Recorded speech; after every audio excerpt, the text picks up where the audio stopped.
listeners. This is Liz Davidson from Beyond Solitaire, and I'm welcoming you to another episode in which I declutter my board game collection. So the decluttering is going to continue with classroom games. So I'm a teacher, and one of the easiest places for me to just stash games that maybe I'll play sometime is in my classroom, because even if I'm not keeping it for me, maybe I'm keeping it for my students. And then it really creates this system where I'm not actually throwing games away. I'm just kind of like offloading them into another space until I run out of space there, and then they come here, or it's summer, and I end up with way more games than I thought. So I think it's time for me to actually reckon with the games that I have in my classroom, which ones are really working, and which ones aren't, and have a much tighter classroom game collection so that I can spend time introducing my students to the greats instead of trying to get them to play things that aren't so great just because I feel guilty about trading them off. So some of the games I want to keep in my classroom are total classics that really seem to work for a lot of different groups of students in my experience, and that have really served me well over time. So here are a few of those games.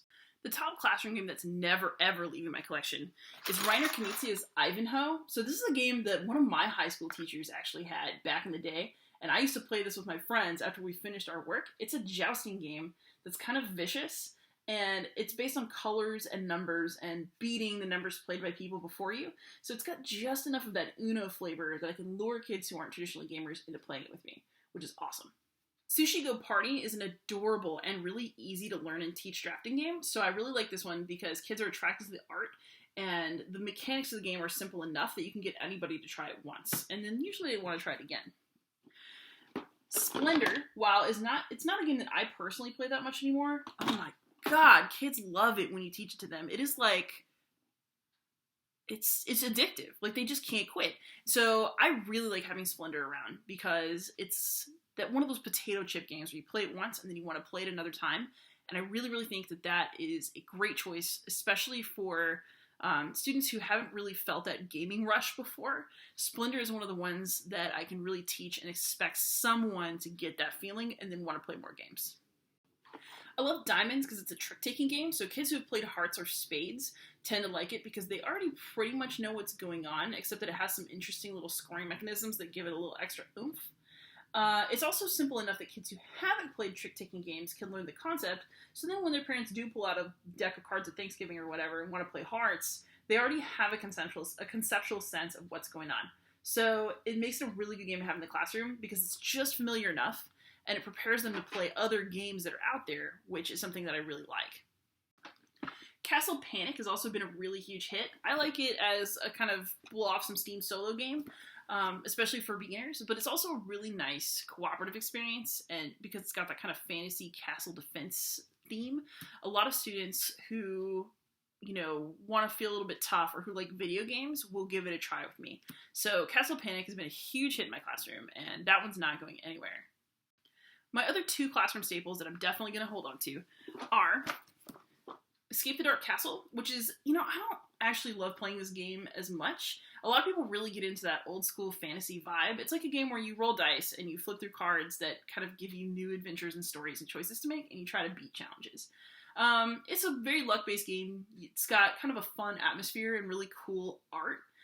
So I might not keep this game myself in my collection forever, even though it's fine, but students love it, including students who don't read that much. They will read the cards because they want to know about like whatever gross or weird or scary things happening in the game, and they like the art. So as long as my students look at this game and say, oh, that's a good one, and introduce other students to it, it's one that I'm going to keep around because I think that it's worth that in a classroom.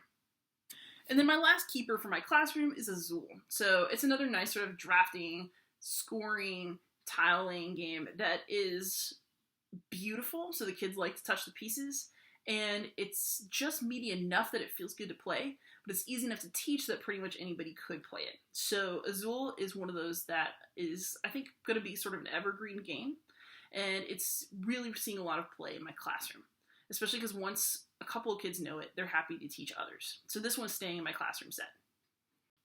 So with that said, now I need to think about some games that are leaving. And there are a lot of games that I thought would work really well in my classroom, but really don't, and I need to acknowledge that to myself. So one of those is Dixit. Like, I love the concept of Dixit, but I've had a really hard time having people be really into playing it repeatedly, And also, a lot of students who aren't used to gaming have a hard time committing to the game long enough to learn how to give good clues and learn how to read clues, which means the game often falls flat. And students need something to work immediately, or else they are gone. And that is something that my experience as a teacher has taught me sometimes the really hard way. So if a game is not catching fire quickly enough with a group of students, I just end up not keeping it. So some other games in that vein are Gloom, which is, it's an entertaining card game about trying to have the unhappiest family. And when you tell kids that concept, they really want to play. But the thing is that you have to get a little bit into the role-playing and storytelling element for Gloom to work super well, or at least that's my opinion, and it doesn't always happen. So it's really hit or miss, and I'd rather be giving my students hits so that they become gamers, because gotta spread the disease, people.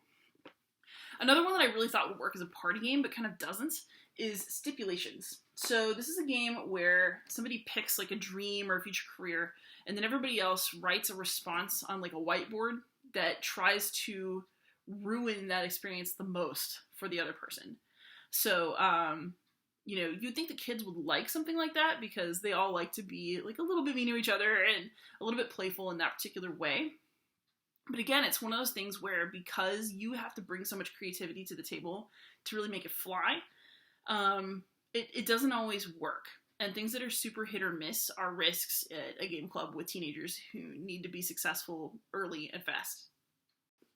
This one, OMG, I picked it up because I'm a Latin teacher and I thought that the myth theme might be fun, but nobody's ever been interested in playing it. We've never even played this. So I think that one's just going to go.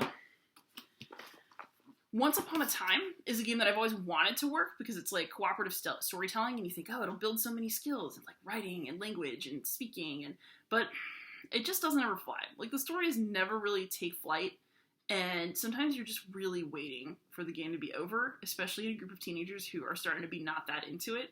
So this one's not really a classroom keeper for me. I wanted it to be, but in practice, it's just not doing what I needed to do to earn its spot in the collection. On a similar theme, Spyfall has some of the same problems. Like, I thought, it plays up to 8, it's a hilarious concept, this is going to be great in the classroom, except that kids don't always want to take the time to learn how to ask the right questions for this game. So a lot like Decent, where if you don't know how to give subtle enough clues, the game isn't as fun. Spyfall has a similar problem, and it's its downfall instead of its Spyfall, because, students lose interest pretty quickly. They don't ever want to play more than a couple rounds, because, if you don't have the right group, or the people who are in the right mood to play this game, it just doesn't work. And then there's one more set of games in my classroom that I think I'm going to get rid of, and you guys are going to yell at me for it. I know it. I'm just waiting for the comments. But the fact is, so I have both Forbidden Island and Forbidden Desert, and I never play them. And you know what? My students very rarely want to. They really do not see a lot of table time in my classroom, because students who want to play games will play Castle Panic first if they want to play a cooperative game, or they'd rather play something like Splendor or Ivanhoe because they want to go at each other. So Forbidden Island is a cool game. It's a light game. It's something that I'd like to introduce as a cooperative game.